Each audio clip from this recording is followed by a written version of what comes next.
नमस्कार, ये आकाशवाणी शिमला है। अब आप ज्ञान ठाकुर से प्रादेशिक समाचार सुनिए। मुख्यमंत्री सुखविंदर सिंह सुक्खू ने कहा है कि पंचायतों में पौधरोपण करने और उसके सर्वाइवल रेट बढ़ाने के लिए सरकार महिला मंडलों का सहयोग लेगी और इस काम के लिए उन्हें पैसे भी दिए जाएंगे।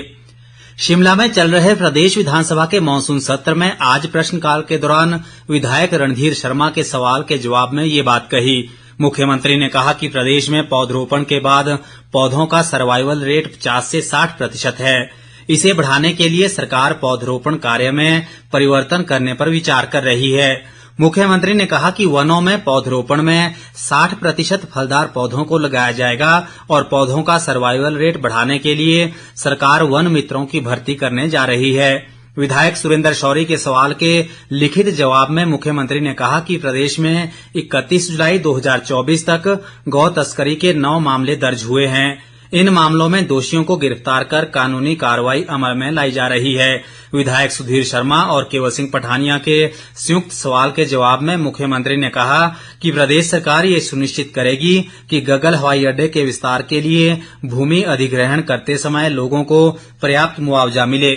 मुख्यमंत्री ने कहा कि गगल हवाई अड्डे का विस्तार करना सबसे आसान था, इसलिए सरकार इस पर ध्यान केंद्रित कर रही है। उन्होंने कहा कि सरकार चाहती है कि मंडी के बल में भी हवाई अड्डा स्थापित किया जाए। मुख्यमंत्री ने कहा कि मंडी हवाई अड्डे के लिए 15वें वित्त आयोग द्वारा 1000 करोड़ रुपए के आवंटन को केंद्र द्वारा कहीं भी प्रतिबिंबित नहीं किया गया है। सुखविंदर सिंह सुक्खू ने कहा कि उन्होंने प्रधानमंत्री के साथ बल्ब हवाई अड्डे का मुद्दा उठाया, लेकिन पिछली भाजपा सरकार ने 4000 करोड़ रुपए की इस परियोजना के लिए AAI को केवल 1 करोड़ रुपए की इक्विटी प्रदान की। मुख्यमंत्री ने कहा कि 400 करोड़ रुपए के लागत वाले अंतर्राष्ट्रीय कन्वेंशन सेंटर परियोजना के लिए अभी तक ADB के साथ कोई समझौता नहीं हुआ है।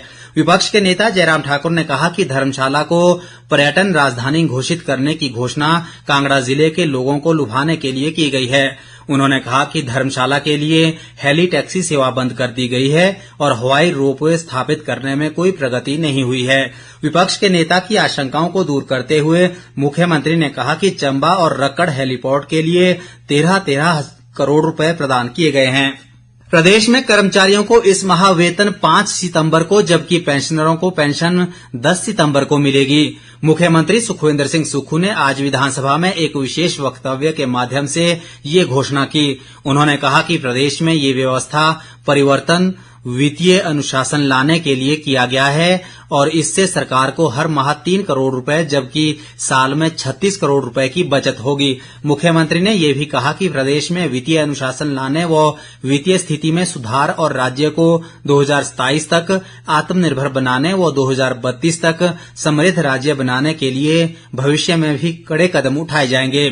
मुख्यमंत्री ने कहा कि वेतन का ये भुगतान बोर्डों और निगमों के कर्मचारियों और पेंशनरों पर लागू नहीं होगा, क्योंकि वे अपने संसाधनों से इस खर्च को पूरा करते हैं। हालांकि सरकार कर्मचारियों द्वारा लिए गए ऋणों की EMI का समय पर भुगतान करने की दलीलों पर विचार करेगी। सुखविंदर सिंह सुक्खू ने कहा कि राजकोषीय अनुशासन के तहत व्यय को राजस्व के साथ जोड़ने का प्रयास किया जा रहा है, ताकि ऋण पर ब्याज के रूप में चुकाए जा रहे धन को बचाया जा सके। प्रदेश विधानसभा में 0 आवर आरंभ करने के मुद्दे पर आज सदन में खूब तकरार हुई। विधानसभा अध्यक्ष कुलदीप सिंह पठानिया ने जहां 0 आवर तुरंत शुरू करने की पैरवी की, वहीं मुख्यमंत्री सुखविंदर सिंह सुक्खू और संसदीय कार्य मंत्री हर्षवर्धन चौहान ने ये कहते हुए 0 आवर तुरंत शुरू करने का विरोध किया कि सरकार अभी इसके लिए तैयार नहीं है और 0 आवर आरंभ करने से पहले इस पर विचार विमर्श होना चाहिए और इसकी SOP तय होनी चाहिए। विधानसभा में प्रश्नकाल समाप्त होते ही संसदीय कार्य मंत्री हर्षवर्धन चौहान ने 0 आवर का मुद्दा उठाया और कहा कि ये अच्छी परंपरा है, लेकिन इसमें सरकार को विश्वास में नहीं लिया गया है। मुख्यमंत्री सुखविंदर सिंह सुक्खू ने कहा कि हर संस्था की अपनी गरिमा है और लोकतंत्र इसी मायने में आगे बढ़ता है। उन्होंने कहा कि यहाँ पर 0 आवर के लिए SOP बनानी जरूरी है। मुख्यमंत्री ने कहा कि 0 आवर को लेकर सरकार तैयार नहीं है। ऊना के उपायुक्त जतिन लाल ने जिले को प्लास्टिक कचरा मुक्त बनाने के उद्देश्य से आज उज्जवल ऊना मुहिम का शुभारंभ किया। उन्होंने कहा कि इस मुहिम के अंतर्गत प्लास्टिक कचरे के प्रबंधन के लिए 4 स्तरीय निस्तारण प्रक्रिया अपनाई जाएगी। इस प्रक्रिया के तहत प्रत्येक पंचायत में घरों से कचरा एकत्रित कर उसे ग्राम पंचायत स्तर पर बने सेग्रीगेशन यूनिट में लाया जाएगा और उसका उचित निस्तारण किया जाएगा। इसके साथ ही ये समाचार बुलेटिन समाप्त हुआ। नमस्कार।